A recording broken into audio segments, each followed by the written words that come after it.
right. What's going on, everybody? This is Case Study QB, and we are in the political war room with Juan Paredes, who is running for Congress in Florida District 26, and also Brook Hines, who is a political consultant, and she is also out of Florida.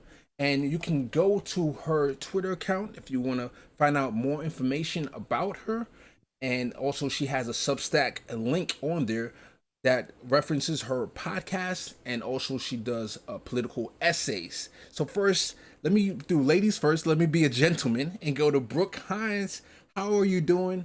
How's everything going?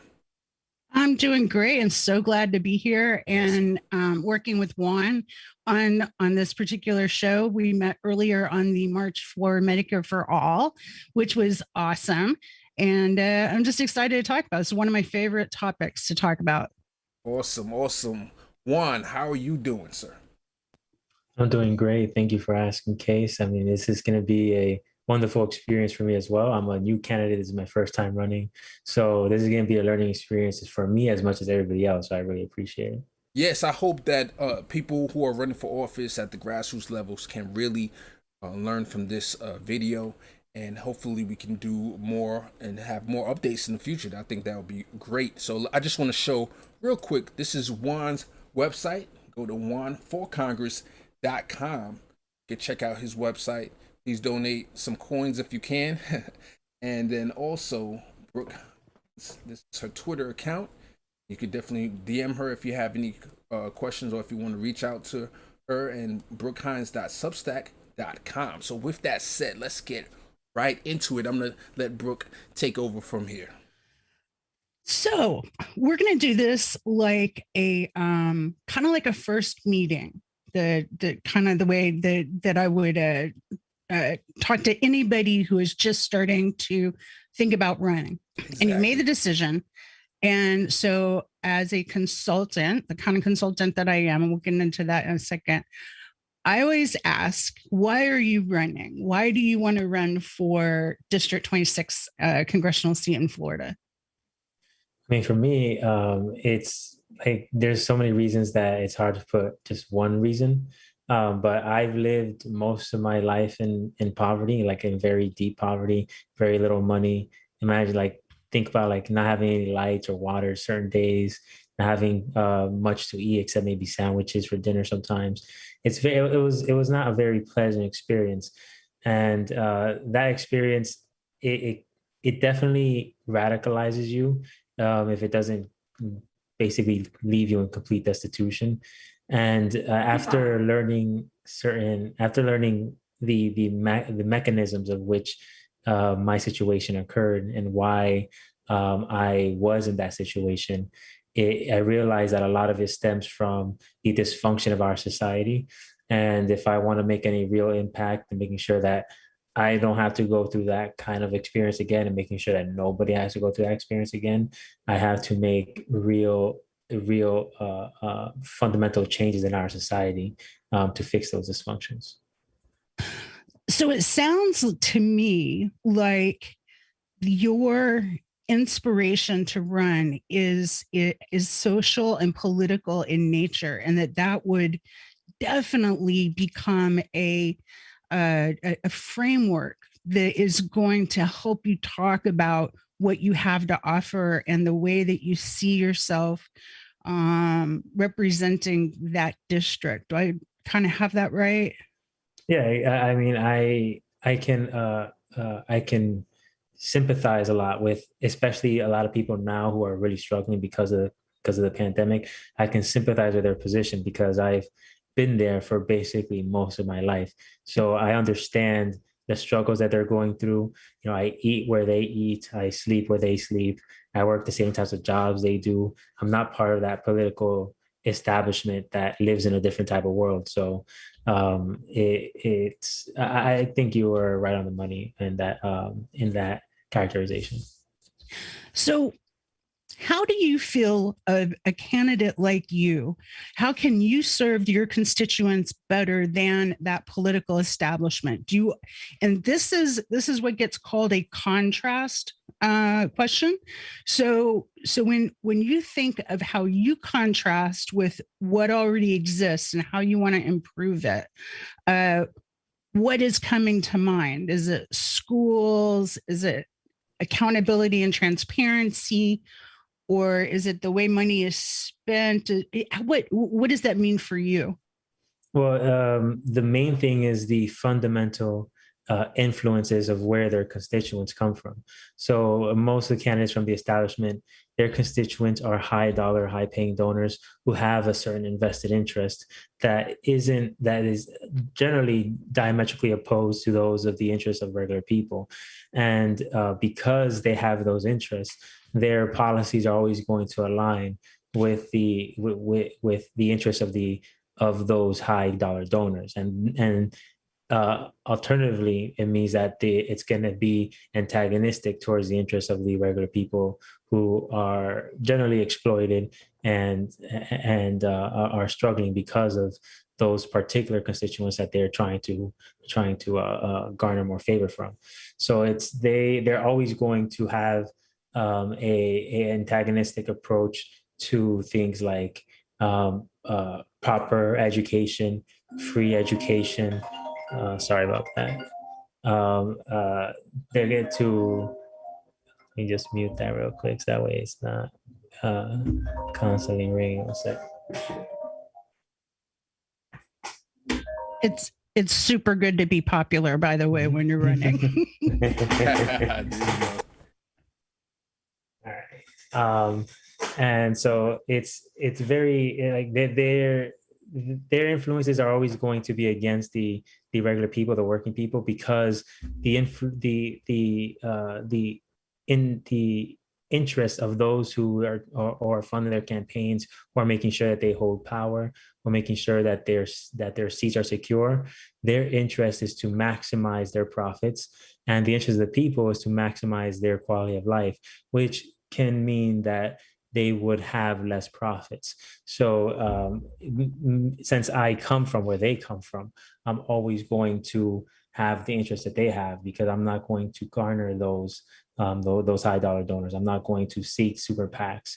In fact, my number one thing is to make sure that super PACs aren't possible in our society, that they're outlawed, because Citizens United doesn't necessarily mean that super PAC should exist. It means that that individuals, or not individuals, but individual companies can contribute to a campaign independently. They can't coordinate. But super PACs are a separate entity that shouldn't be part of that equation. So I'm not going to be influenced by those mechanisms, by that structure. So I'm going to, by default, have the people's best interests at heart. Okay. So what I'm hearing, and which is awesome, is kind of a tale of two districts. That there are the owning class, that are the influencers, that have all the power, and maybe I'm putting my own stuff on it, but I know that in that environment, you're their source of income. In other words, we're the ones who are being fed off of, that make people richer. So so this tale of two cities, or tale of two districts, that there's a power struggle, and that it's uneven and unfair. That is potent stuff. You would use that throughout all of your messaging. I would imagine that as you're introducing yourself to people, that would be part of the introduction. Looking at, so the next thing I do is as a consultant, and let me just say this, there's all kinds of consultants. There are consultants who are general consultants that, will do everything. I'm a branding consultant, and I have a data consultant. So if my left brain to go with my right brain, and we work together as a team. He is amazing. This is a guy, and there's lots of people in politics like this, but my partner in data is one of these guys who knows very detailed, specific stuff about congressional districts from one side of the country to the other. He is amazing. And well, so I would love to meet him. I'd love to introduce you to him. He's just amazing. And he'll probably be able to tell you a lot about Congressional District 26 that isn't obvious to me looking at it here. But when you're running for Congress, you're naturally running in a larger kind of it's a larger race. So I'm looking at the votes from last time around, and each candidate got about 175,000 votes. Right. That is a lot of people to reach during the course of a campaign. So you got to think broad and you got to think big. They do normally get over 100,000, but that was particularly large because 2020 was one of like the largest turnouts we've ever had. Right. Good point. You're also D+6. So the which is really nice. That's the Cook Partisan Voter Index, and D is Democrat, and then +6 is how far to the Democratic side that you can expect those votes to break for. That's a really good number to be looking at as somebody on the left, for sure. You want to look at the demographics, and this is what my data guy, my targeting guy would do next, and he's going to say, your breakdown here is largely dominant white, median household income right around 50,000, 26% college graduate. It looks to me like a fairly middle class-ish situation. Like it doesn't seem like a Richie Rich district, and it doesn't seem like it's super disadvantaged. It just seems like a good middle of the road people. Is that about? Right. Yeah, that's about right. For the most part, it's not a particularly poor district necessarily, but it's also not particularly rich either. So it's very middle class, though. That I wonder how much that changes now, though, with the pandemic and how many people are out of jobs, how many people are facing the eviction moratorium. So I wonder how much that's going to change coming soon. But before now, it was fairly middle class. And ethnicity is about 70% Hispanic. So it's going to Spanish language and Hispanic turn is going to be a big part of your approach. And you're in South Florida, which is interesting because, I never say her name right, but Mercazzo Powell. Yeah, Debbie Mercazzo Powell. Mercazzo Powell. When she lost that race, she blamed it on all the things she didn't do. Oh, it was because of defund the police, or it was because of Medicare for all. So people won the races who actually talked about that stuff. She didn't talk about that stuff, and she lost. And so we had this big fight over what really is needed in South Florida. So when we say 69%, 70% Hispanic, it doesn't really tell the story of South Florida, because South Florida is Cuban and Nicaraguan, and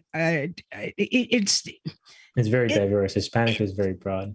It doesn't, yeah, Hispanic doesn't mean anything like it would. Like in Orlando, it's a little easier to wrap your head around, but it's so diverse. So the diversity, whether you like it or not, the diversity will become part of the narrative of the campaign. And I bet that kind of putting on my PR hat, that would be a way that you would want to maybe talk to reporters, saying that, you know, I've got my roots come from these neighborhoods. I understand what this is about.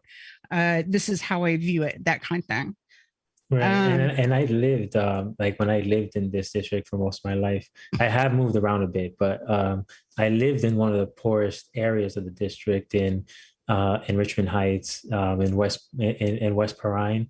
It was historically redlined. It's a very, very poor part of the district. Mm-hmm. And so I've lived in like literally the poorest area you can, that district. And so diversity has always been part of my my upbringing, really. So you speak the language. There's absolutely no reason why, like one of the words that I would put out front with you is authenticity. Like, you are of the moment, you are of the place, you understand the people. And I think that when you look at people like Mercato Pro Powell and some of these other people, you've got kind of influencers that are coming in. So I'd try to take advantage of that, of being the home guy. You want to know, as soon as you possibly can, what voters to talk to and how to talk to voters. And I know a lot of us on social media, like I spend a lot of time on Twitter as a writer. As a writer, I love Twitter because I love the challenge of getting a thought together in 240 characters or whatever. Oh, yes, I think it's really worried. So that has been a struggle for me. it's good practice, good strong sentences. But that's not where for people who like Twitter and people who like social media, you gotta appreciate that not all your voters are on social media. Your voters are actually out in their houses and they're actually in the neighborhoods where they live. So your strength will be knowing those neighborhoods and knocking on those doors and showing your face, because they're going to recognize you in themselves as, someone who is of the district. Use your social media just to kind of check in, just like one of the things I like the way about people use Facebook, and I don't use Facebook right now, but I like when candidates are using Facebook and they're doing these little quick hits, like they're out canvassing and they'll do like a little live hit and they'll say, I'm in this neighborhood and I just talked to this person who had this to say. Those little things are really helpful. They work out really well. What doesn't work out really well is, all of the tactics and strategy kind of things that I love to talk about. I know for a fact that doesn't help get voters. I'm just having that conversation with people that I have that conversation with because it interests me. So I don't hold any illusions that that's helping anybody get a vote. Bro, can you give us an example of that? An example of that. Well, we have strategy and tactics conversations all the time. So you hear about diversity of tactics, and you want to embrace the diversity of tactics. And when I say that, I always think of Occupy, because in Occupy, the diversity of tactics meant that there was Black Bloc and they were breaking windows, And of course, that caused other people to say, well, we don't support that and we don't want that to happen. So those are the kinds of, when I say diversity of tactics, those are the kind of things that people disagree on. And I think that point you brought up is actually really good, because Occupy was a very good strategy, but it wasn't a movement because they only had one thing that they were doing. They occupied Wall Street, and no matter where it was, like maybe in different cities, but they only had that one strategy. They didn't turn into a movement by having a diversity of tactics, like you said. So I think that's a really good, good example of that. I don't think people are going to make that mistake again. I think that people are going to make are going to be more organized and make actual real demands, because no, they didn't make any demands and Occupy, but they did put our issues, up front.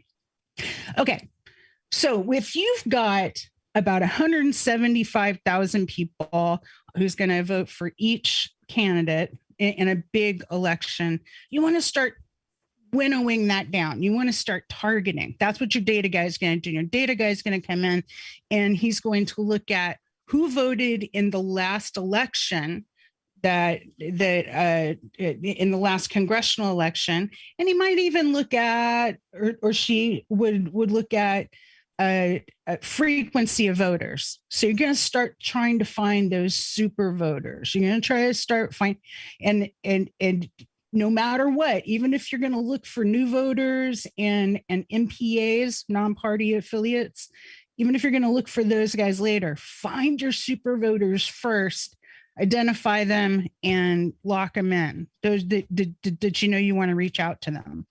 And I'll talk about the data approaches in a second. And I've seen this happen for years and years and years in Florida, and that is at the establishment consultants come in, and all they want to do is reach out to the super voters. That's all they want to spend their time on. And over again, I've seen them get beat because right now, no party affiliation is quickly becoming having as many members as either party. So you got to reach out to these people. And I think that that's something that people on the left are really good at. We understand that you have to go and have these conversations with people who aren't just, always going to vote one way or the other, a Republican or Democrat or whatever, because they're partisan. And I'm assuming that is one of the things that you bring to the table. And since we're talking about data, it's worth it to understand that data comes from the VAN, the Voter Access Network, is that what it's called? Yeah, VAN, which costs money and can be expensive for a congressional race because it goes by how many voters are in the data set. You can also get that information from the SOE, the Supervisor of Elections Office. That's, part of why we pay taxes, is so that we have this information and we have access to it.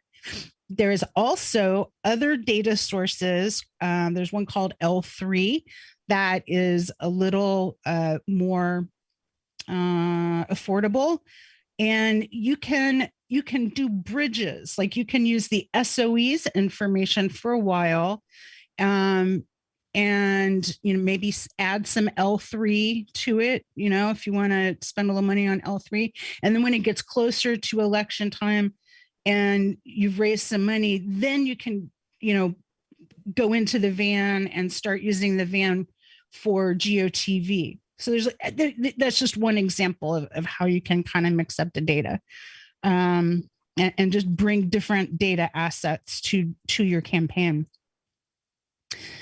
Now,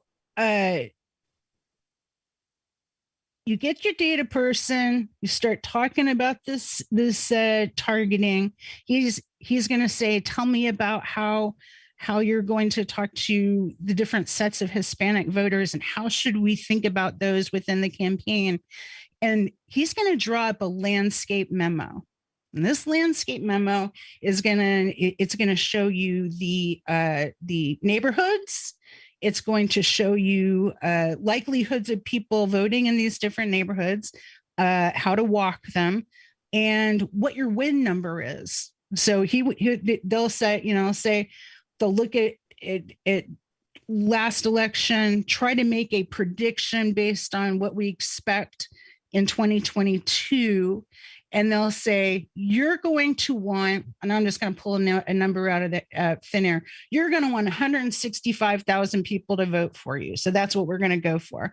And then they start breaking that 165 down to, here's the people on this side of town, and here's the people here, and so on and so forth. So we break it down into little bite-sized pieces.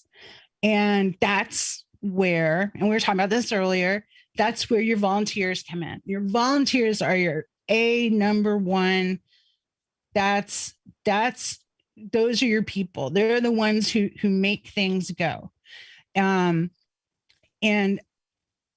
you don't need a lot of volunteers. You just need 2 or 3 really good people who are excited about you and are willing to do a little bit of work. So I would suggest one volunteer buddy who does financial stuff, and one buddy who does volunteer who helps help you work with other volunteers and get people to knock doors and stuff like that.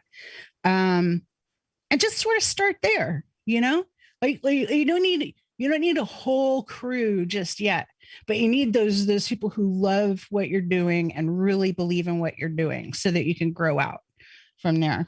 Right. Your financial person, let me just break it down into. Brooke, can I jump in real quick? I want to, before you move on from the volunteers, I'm curious, Juan, do you know if there's any progressive organizations in the area? So like a chapter of Our Revolution or a chapter of, anything Democracy for America or anything like that, Working Families Party? There's a couple of progressive organizations. Like there is a Sunrise Movement. There's a chapter here for that. There's also a chapter of the DSA. I know they're in Miami as well. Oh, awesome. Yeah, but not too familiar about the other organizations, only because Our Revolution is not here, I don't believe. But I just don't know a lot of the progressive organizations. There's not like one place where you can see all of them. Yeah. So it's hard to know like what to look for exactly. So. Gotcha. Okay, I was just curious because I think Brooke, you see where I'm going with that question. Yep. Right. So that could be a base of finding volunteers like out the gate, infrastructure of maybe they all might look at you and say, a certain amount might say, I don't know if you can do it. But if you just need 2, like Brooke just said, that say, hey, I'm down with you. I'll be, a proxy campaign manager until you get a real one or whatever. That can definitely help. All right, Brooke, I'm sorry. I'll let you continue from there. That's a great point. Yeah. And you can find people too through political science departments at the universities around. That's something I didn't even think about. Okay. Are a good source of campaign manager or whatever. The thing about so this is what I call outreach. Our Revolution, Sunrise, DSA, the Democratic Progressive Caucus of Florida, all of these different groups are going to do endorsements. They're all going to have these lengthy questionnaires that ask you all kinds of stuff that matters to them. And you have to go find them, and you have to do those endorsements. This is a really good thing for an excellent volunteer to do. But if you don't have an excellent volunteer, make this the thing that you do yourself, because you reaching out to like Our Rev or DSA or Sunrise or any of these people, that's going to matter a lot to them, and that'll make a difference when it comes to an endorsement. So it just makes a lot of sense to do that.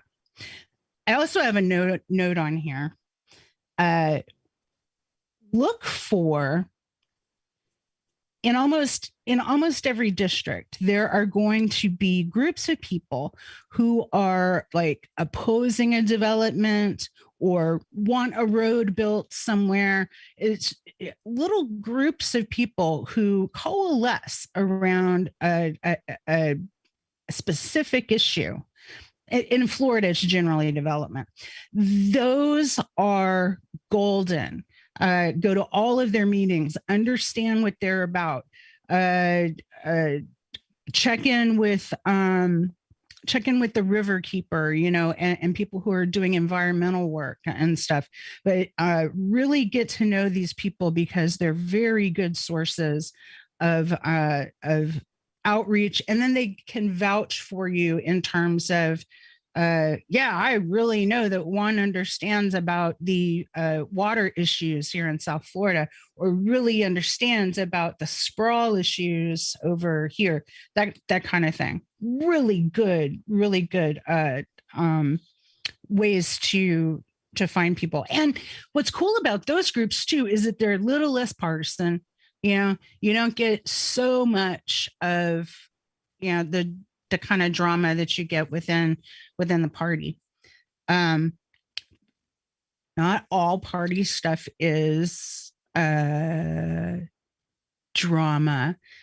Some of it can be, but you have to be able to, part of being a politician is being able to navigate that. So in South Florida, you are going to have the Hispanic caucus, the African American caucus. You might have like a Cuban caucus. It might even break down a little bit further like that. And you want to introduce yourself to all of these clubs and caucuses. They're the little hidden gems within the party that they develop a lot of power. And they're also the source of great volunteer work because they'll put together a phone bank for you or get people out to knock doors for you. So that clubs and caucuses thing, which you can find on the Florida Dems website, should have all the list of all of the clubs and caucuses. And don't get discouraged if you get a warm reception from one and then you might not hear from another. A lot of these things, people are volunteering and they just, it's not their everyday job. The Disability Caucus is a big caucus. That's a good one to hook up with. Bite-sized pieces is what I'm trying to do here. So you've got your we've talked about outreach, we've talked a little bit about volunteers. Let's talk about the things that everybody wants to do really quick to start a campaign. And I'm talking about signs and bumper stickers and that kind of thing. And there's all kinds of discourse about these things. And I'm going to tell you the truth. I'm going to tell you the truth about what you need. All right. You need a palm card. One little, I should have had one over cards, here. Right? Yeah. Well, a palm card it's more like a half a sheet of paper. I see, like a pamphlet. Like a pamphlet. So it's front and back pamphlet. And it's got your photograph, a little bit about your issues, and then on the back, how to contact you, all your socials, maybe a QR code for your website. You got to have that palm card. And here's why. You are going to give stacks of your palm card to the coordinated campaign committee, because there will be a coordinated campaign committee and they'll go out and they'll do canvassing through the Democratic Party. You want your stack of stuff in with their stuff. So you want that. And so you want to have this in your back pocket too. Every time you're talking to somebody, leave a stack in every coffee shop and every diner you go to. Leave a stack of them, and make sure your contact and website information is very prominent. Everybody has ideas about signs. Now, here's my thing about signs. The smaller the race, the more important your signs are, and signs can be very expensive. So there's something you have to do in a congressional race. You got to do signs, but in a congressional race, I generally don't go overboard on signs and spend all your money on signs. You only have to have some out there, and they're very, very expensive. So you want to be very careful. Don't make those purchases until later. Okay. Like near the end, like closer to voting day. Right. You don't need them yet. And why exactly are so what particular about congressional races? Is it the visibility of congressional races that make these signs less important? It's the way that I look at it is that in a local race, people are looking for the person who lives near them, and they don't dive into the information about the candidates very deep. Whereas in a congressional race, people get a lot more educated, and they tend to want to know more about the congressional candidates. So you might vote. I might have in the past voted based on a sign that I saw in a very local race, like for a city council person. Years ago before I started doing political work. But in a congressional race, they're going to find out more about you. That's the reason. Just to be clear, and Brooke, people, when you say sign, you mean, is it like an 8.5 by 11 sign that you would put in a store, or like a sign like a yard sign? Yard sign. Gotcha. Okay, yeah. Perfect. Okay. Yeah, gotcha. The yard signs, and oh my God, they're $4 and $5 a piece. And something that happens is your opponents and the little trolls that run around working for them steal your signs. So people will go out and steal $400 worth of signs in a night, and it's heartbreaking. So don't spend a lot of money on signs immediately. And you can be really smart about T-shirts and lanyards. This is important. People have now, when you're knocking doors, they have those Ring cameras, and they're on these like networks, and people are coming to our door. You want to have something that identifies yourself. So we've used in the past vests, like those yellow vests, and have a lanyard. So I have some over here, and you can get them where they're empty. So you have a lanyard that's empty. And what I do is I just, take my candidate's information, put it on the lanyard so that the person ringing the doorbell can show the lanyard to the camera, and then they feel more comfortable. A hack, a smart thing to do is, if you're getting ready to canvass an area, put a note up on next door and let people know that you're getting ready to go out there, so that the nosy neighbors aren't all saying, "Oh my God, there's people coming to my door." So when it comes to a lanyard, like you have like a little like card showing like who you are or something. Yeah.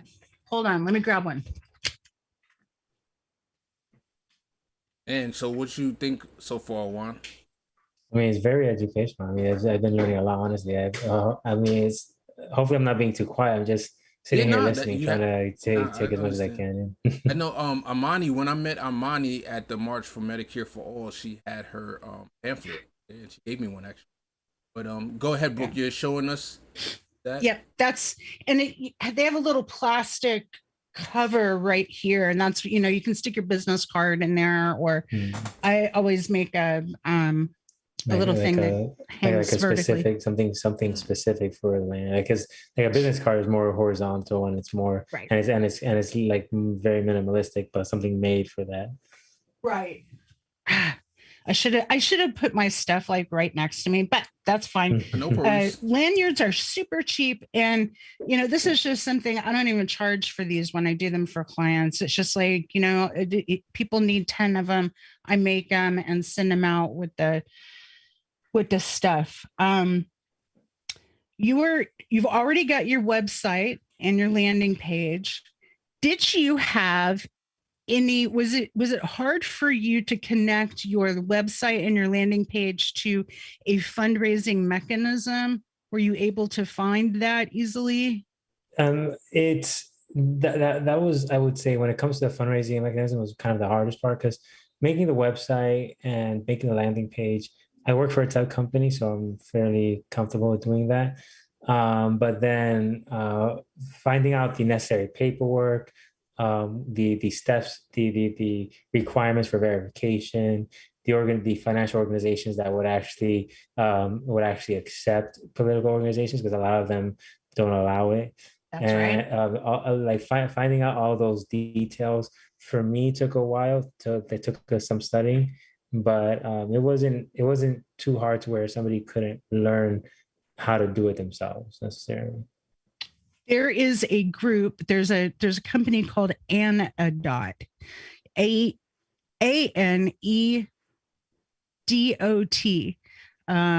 Powerful giving tools made easy for everyone. I've used Anecdot a lot for campaigns, especially smaller campaigns, if you're not ready to jump into Act Blue, because they do. They provide that financial stuff that you need for your compliance, and it makes it really easy. So Anodot is like a little it's a little jewel, it's a little treasure to know about. And I can send you that information if you need it.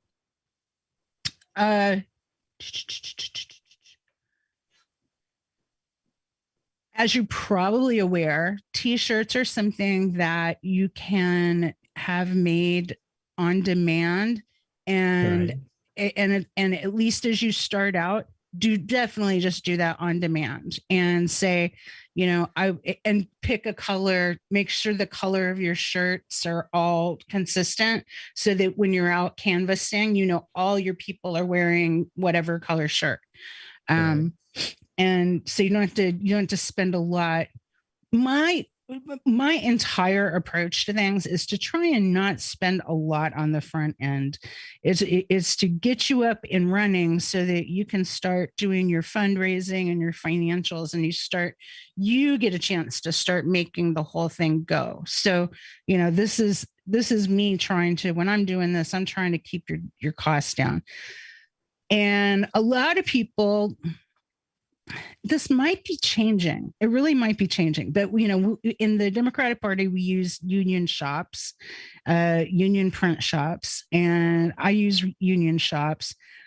But I use union shops because they're the best shops, and they're also the most price competitive. There are definitely things that people need to buy that you don't. I'm telling you, it's like you can buy some yard signs online for about half as much as you will pay at some union shops in Central Florida. I can say that for sure. So you got to make those calls. If it's a difference between having signs and not having signs, you gotta go with having your signs. But you use union as much as you can. So a union shop is like an actual store, or you mean like literally shops that are unionized for that? Shops that are unionized. And what union normally? What union organization is normally for like that kind of industry? CWA is a big one. UFCW is another one that I've worked with. Who does my main printer in Orlando is All Union, and I want to say that they're CWA. I'm this close from pulling out a piece of direct mail and looking, but I'm pretty sure they're CWA. But those aren't the only unions that do shop work, because it falls under printing and graphics, and it's not necessarily communication the way CWA is broadcast communication. And I can help you with that. I can show you around some union shops all over the state, and they're not all of them are big. Some of them are small mom and pop shops too. Let's see. The other thing that falls into my realm really quickly for any candidate is all of your digital assets. So you want to decide, am I going to have a presence on everything? Is it going to be Facebook, YouTube, Twitter, and Instagram? Because if you're going to have something on all those platforms, then you got to have someone who is doing that work for you, who's making sure that you've got posts going up on Instagram and you've got some thoughtful things in the morning and the afternoon to say on Twitter. I think this is my personal preference. I think it's best to limit your social media to one or two that you feel really good about and that you got good people who want to do it. Facebook, you almost have to use because of the way they do events, kind of how people do events. And people are out, you're doing political advertising on Facebook again, which is affordable and worth doing for sure. Right. So definitely Facebook, and then up to you if you want to use the other ones. I like Instagram stories, and I like people doing their live streaming stuff. I think that's wonderful, but your voters, I want to say your voters are mostly going to be Facebook people, just because of the way it skews. And I'm looking at the breakdown of voters, and it's depressing, and they skew older. But we know where to find older people. They're on Facebook. the way that like most journalists and most politicians are on Twitter, I would assume that would have been Twitter, but interesting. Right. Well, yeah, like there are grandparents or God damn it, I'm old. They're my parents at this point.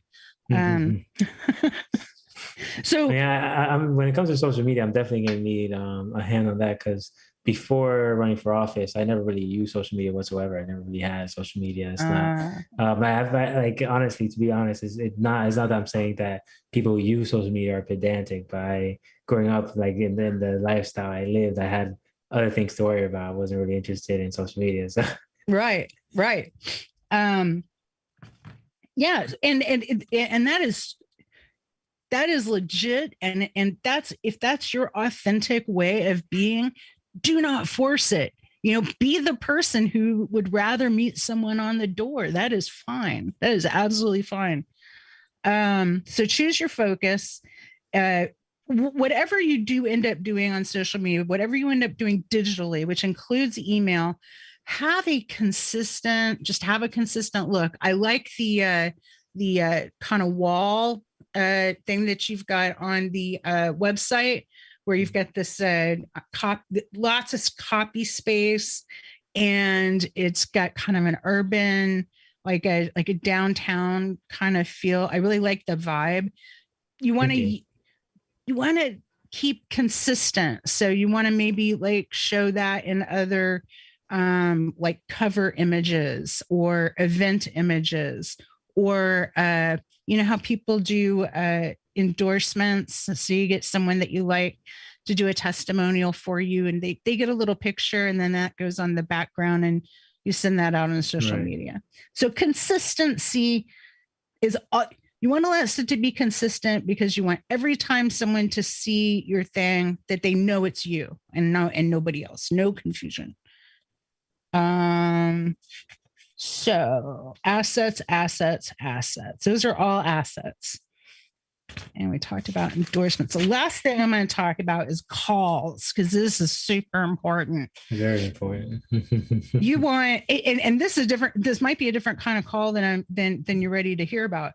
You want to have a call with your people, your consultant and your volunteers once a week, probably on a Tuesday. Mondays are bad.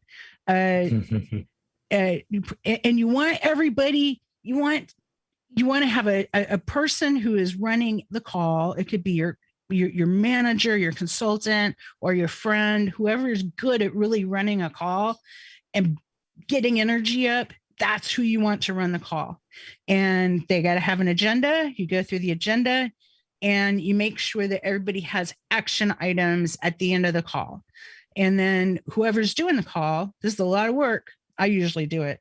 It's a lot of work, but you take notes on everything. And then as soon as the call is done, everybody gets the notes. So you know exactly what you're getting ready to do. And you're pumped up about it. You know, you're raising up some energy, because that's when people are going to go do their task. They're going to do call time for with you talking to donors, or they're going to do a phone bank or go canvassing. You want to get that energy up, you know, and just really psych people up. And then that's a weekly thing. That weekly call keeps everybody on the same page. It gives you, here's an old folder from one of my campaigns. It gives you something to refer back to during the week when things start getting real busy. It's really easy to forget where you're at and what you need to do. And I would suggest that the person who does the calls also does your calendar. So you want to share a Google Calendar. You also probably want to have Google Suite, because you're going to need, you know, all of the Drive, and you're going to need to share images and all this. Right. They have a very well-developed integrated platform. So it's like, you have to basically use it. You have to. It's not a choice. Thank you, Google. And sign up, as long as you're doing that, sign up for a Google Voice number, because that's what you're going to use if you do robocalls. Robocalls are cheap. Yeah. And they're a really good way to reach out to people, but you want to use a Google Voice call, or else your phone number will never be useful again. Right. I definitely do have a Google Voice number for sure. Oh, cool. That calendar is something that gets forgotten often, and it needs to not be. It needs to be one of the very first things that gets done, because what you want on the calendar is all of these potential events that you need to show up to. So that person needs to be out there looking for environmental groups to talk to, or neighborhood safety groups to talk to, putting all of that on the calendar. Then put on the calendar the things that you have a commitment to. So you got to be someplace at 7:00. Make sure that's on there. And then you also want to have prompts. You want to prompt people to get to get social media tweets out or posts out, and you want to make sure that you are hitting all of your very important financial compliance stuff. So, you know, I think it's once a month you gotta report those numbers. Yeah, after you reach $5,000, until then, like, you're free and clear. Okay, cool. And that's it. I mean, like, that's the short story. we'll bring in the numbers guy, and numbers guy has something totally different to say. He's going to drill down into how you find those voters, right, where you get them, how you talk to them, and the operational aspects of it. Yeah. There is a science to it, but there's also a magic, because, you get somebody like that who understands people, sociology and these demographics and that kind of thing on the level that he does. He has no question how you talk to these people and keeps you on task. Like it's absolutely magic. Every time I see him work, I'm just blown away. It's something I wish that I had, but I'm a creative person, and I think in pictures and words instead of numbers. But that's a whole different story. So just to review, it's about who you are.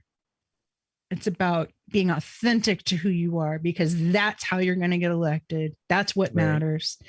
It's bring in one or two very important people. It could be girlfriend, boyfriend, brother, sister, mom, dad, doesn't matter. But have your rock solid people to your side. Roll out your assets as you need them. Keep that calendar rolling, and keep those calls rolling. Keep those calls upbeat, and they're not the place to share drama. They're the place to talk about what you're doing, how you're going to do it, and how you're going to kick that ass. Yeah, that's what that's all about. Right. And that's the beginning, and then we drill down into the other things. Yeah, I mean, it's like all of that has actually been very helpful, because some of those things I've already started, because like I said, from this point I've been studying and learning how to start a campaign and run a campaign. A lot of it is honestly I've been about myself, so it's been very difficult. But then there's a lot that you brought up in terms of of getting, finding organizations, getting volunteers, because when you're starting a campaign, especially when you're doing it by yourself, the hardest part is understanding where to get people. But those are actually really good suggestions that you brought up. So it's actually been a fantastic learning experience for me, honestly. Cool. Well, are you familiar with the politics the Wellstone way? No, Paul Wellstone? Okay, I will send you a link. It's there's a PDF online. Paul Wellstone was the last great progressive, real left senator that we had, and tragically died in a small plane accident. But he put together an approach to progressive campaigning, specifically progressive campaigning, that is so very useful. So I will send you that link, and I think you will find it very, very useful. That's interesting. Oh, definitely. I wonder if that's something maybe at a future date we can focus a show on that. You think that could take up a good an hour or 40? We could definitely flush it out, maybe update it to today's times or something like that. Totally. Yeah. Okay. Yeah. Everybody can benefit from reviewing what Paul Wellstone talked about in that book. Yeah. Okay. We'll do that. Also, so Brooke, I have a question for you. What do you think is a good strategy when one, meets people, knocks on doors, go to shops? Because I was even looking in the chat, and I know our PJ Chris, political junkie Chris, she was saying that if you go to small businesses and if they don't have health insurance, if you help them find a health insurance, let's say it's on the exchange, I don't know, they could be appreciative, and that's how you could win voters over. Like, what do you think about that as a strategy? Oh, that is, you know what, you're kind of singing my tune there. When I first started, when I got out of college, I started a newspaper, and part of my job doing a newspaper was exactly that. It was talking to different business owners, connecting them together getting them on the page with me, to advertise with me and stuff. But once you're out there making these contacts, it's kind of natural. You kind of start to understand, oh, this guy over here is doing insurance and understands Obamacare, and this guy over here is really good with fixing iPhones or whatever. So you start to naturally get that network together. And those shops, that's where you want to put your poster. That's where you want, your reason to go into the shop is to introduce yourself and be like, here's my super awesome poster. Would you put it in your window? Because nobody's going to love you and work for you as much as I will. And by the time you're done talking to them, they will know that. Yeah. And maybe visit them a couple times just to solidify their support, right? Oh yeah. Keep checking in, because that's the authenticity. That's that's what shows, this is where I live. And you will be seeing a hell of a lot of me. And also when you talk to, knocking on doors and you're finding out, I know you live in your district, but sometimes, we live in our own bubbles, right? So we might not know that there's this issue in that district that, like, maybe 100% of people don't care about. Well, let's say even if it's 20%, you see a lot of potholes, on the streets or something like that. And that's a chronic issue in your district. And you're talking to people and you're knocking on doors and they're saying, hey, yeah, we keep getting these potholes. We need to repave the roads. And, after your 100th knock on the door and you realize like 20 out of those hundreds is people complaining about this one issue, maybe you can add that, you can incorporate that into your campaign. What you think, Brooke? Absolutely. That falls under, I hear this all the time, is these neighborhood safety issues, like traffic calming, more lights, and potholes. You hear it all the time. And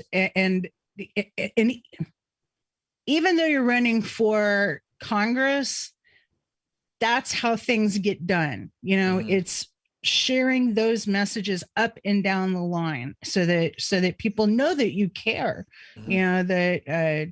I'm thinking about one neighborhood here in Orlando in particular that I was canvassing, and there were they really needed traffic calming and they really needed lights because kids were getting hit by cars. And we ended up doing something about it. It meant a lot to people. Yeah, I mean, also demonstrating the willingness to be active and be an activist shows that you're going to be that way also when you're elected. That you're an activist now, you're going to continue to be an activist. That's what they want to have. So that's right. And I can tell too that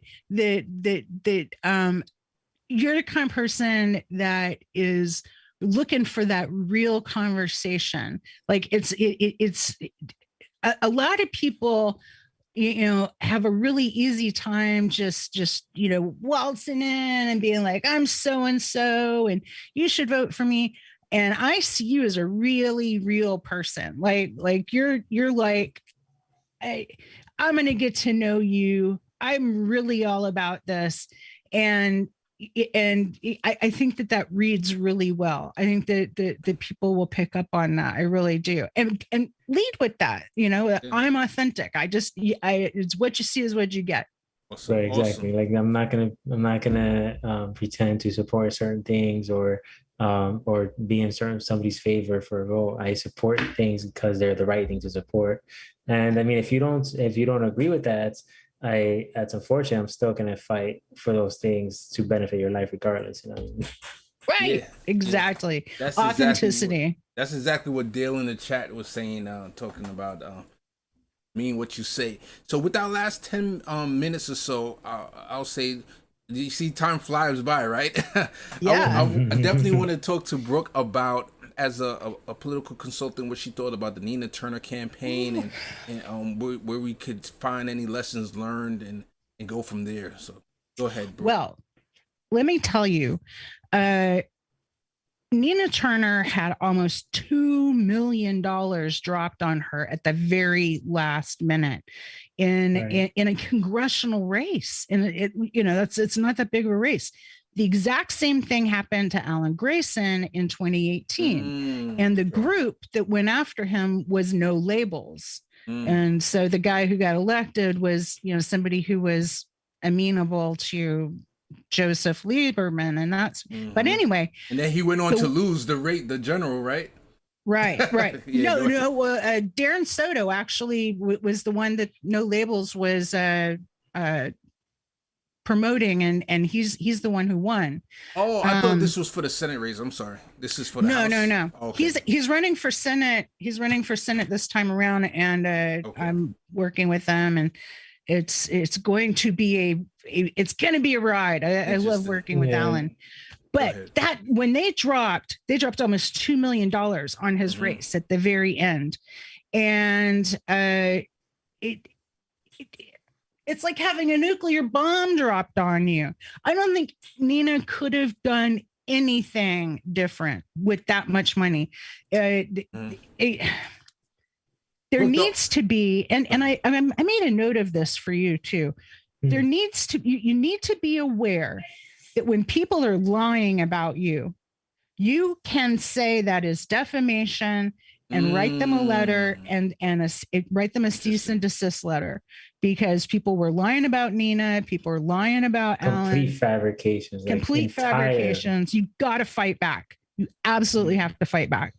I don't know to what extent she was fighting back, but man, that was dirty. That was so dirty how much money got spent on her. I don't think she did anything wrong. I don't think Let me ask you a question, Brooke. When she, and from what I understand, she leaked that initial poll that showed she was 35 points or a huge lead ahead.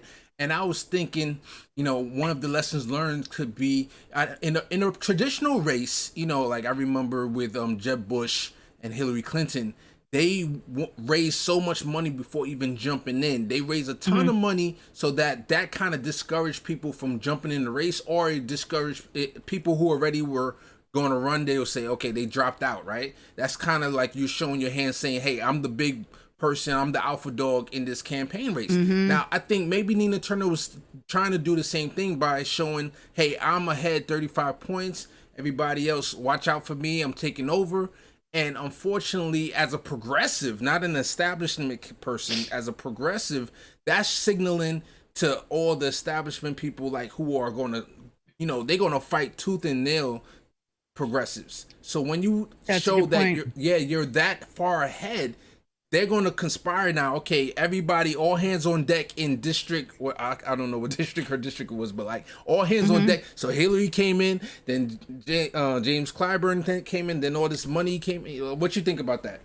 That is a good point. Playing your cards closer to your vest. I like that. I really like that. You're right. Saying you're 35 points up gives people that win number. It gives them something to shoot for. So, keep them guessing. Everybody's got polling going, and everybody's got all different kinds of numbers. They already know. But I'll tell you what, that group that spent all that money, they were going to spend all that money regardless. I agree with you on that one. I think it's only a matter of how organized would they be. So, for example, there's different strategies. One of the strategies is what I would call the sneak attack, right? Which is what AOC did to Joe Crowley, where Joe totally said, this lady, she's not going to win. They didn't even go to the first debate, all this stuff. And AOC slowly but surely showed that she was a contender, because eventually he did debate her, I believe, twice, right? So she slowly, and by the time he realized, like, oh, shoot, it was too late.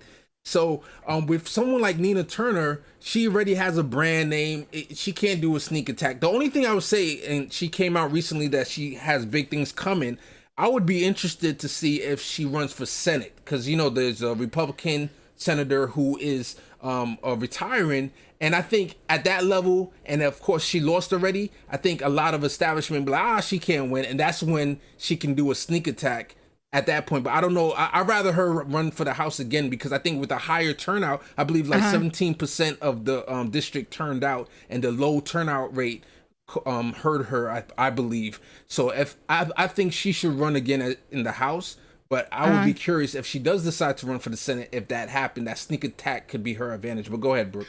I like that idea, and I really like the idea of Nina running for Senate, because she's that big. Like she has that much going for her. She raised what, $6 million, I believe, at the end of the day.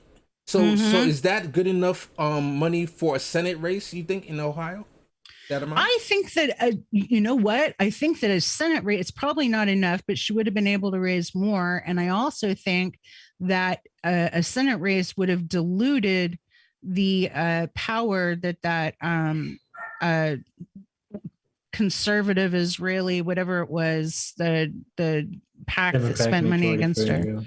They would have needed more PACs to spend against her. She would have been more formidable as a Senate candidate. And I think I really kind of like that idea. I really kind of feel actually, like I think crap. Senate would actually be a really good position for her to run for, because it could have also been the difficulties of that district, like the idiosyncrasies of that district, the demographics.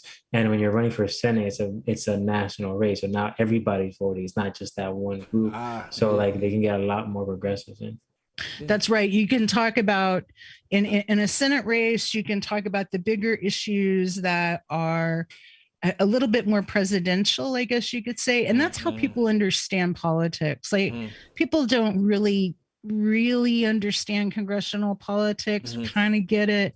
But once you're talking about the Senate and you're talking on the level of the stuff you hear on the news every night, then people get it. Man, I think you're right. I think she could do better in a Senate race than a congressional race. I also like karma, right? So when Elizabeth Warren, she propped up, she created the Consumer Financial Protection Bureau, right? And then she wanted to run it. You know, she was the natural pick to run it. A lot of lobbyists and a lot of people cause the Obama administration to say, okay, no, you're not going to run it, but you're going to do something else. And then she said, okay, I'll run for Senate. And they never expected, the establishment never expected her to run for Senate. And here she is. So for the establishment to get Nina not to win this House race, for her to say, okay, let me run for the Senate. And I think karma, man, if she wins the Senate, that's much more power than the House. How amazing would that be? I think she could do it. And, I remember Liz fought really hard in that race. It was not a cakewalk for her. And by golly, she won it. And I think that Nina could do the same thing. It's like that old Dr. Seuss book, my mom used to read it to me, Put Me in the Zoo. Like maybe she belongs in the Senate instead of the House. Yeah, I would love to see that. All right, we're going to wrap it up here. Thank you so much, Juan Paredes and Brooke Hines. Thank you. I hope this was fun. Yeah, you had fun. I'm so glad for Brooke's time. Just awesome political consultation, and you're also hard at work with Allan Grayson's Senate campaign. So you took the time out. Juan took the time out as he's hot on the trail, the campaign trail. And I just want to show his website again. I'm going to show the information one more time. Boom. That's on his policy page: healthcare, environmental, education, public housing. And then here is Brooke Hines' Twitter account. Please reach out if you would like, if you're a candidate and you would like consultation, please reach out. And any last words? Say that again, Brooke. DMs are open. DMs are open. Anybody can get a hold of me. So I'll go to you, Brooke, first with any last words you want, anything you want to promote, anything else. Sunday nights, I do a podcast called Progressive News Network, which is a lot of fun. And I am an occasional essayist with Substack. And it's just sort of, if I have time. Right now, I am working on a story on student debt, which is blowing my mind. So look for that in the next couple of days. Awesome, awesome. Juan, any last words? Yeah, I really appreciate Brooke taking the time to do this. I mean, it was very helpful. I learned a lot, honestly. I can see why Allan Grayson has you on his team. Oh yeah. It's very evident. And if any, also the only last thing I have to say is, if anyone can also donate to my campaign, it's unfortunately like it's just the way things are now. I wish it wasn't. I wish I didn't have to fundraise, but that's the most important thing right now in my campaign. So if you have even anything at all, small dollar donations, $1, $5, anything at all, it's very helpful. Awesome. Thanks a lot, Juan. Yeah, that's a question I want to ask before, but we hopefully we'll do this again.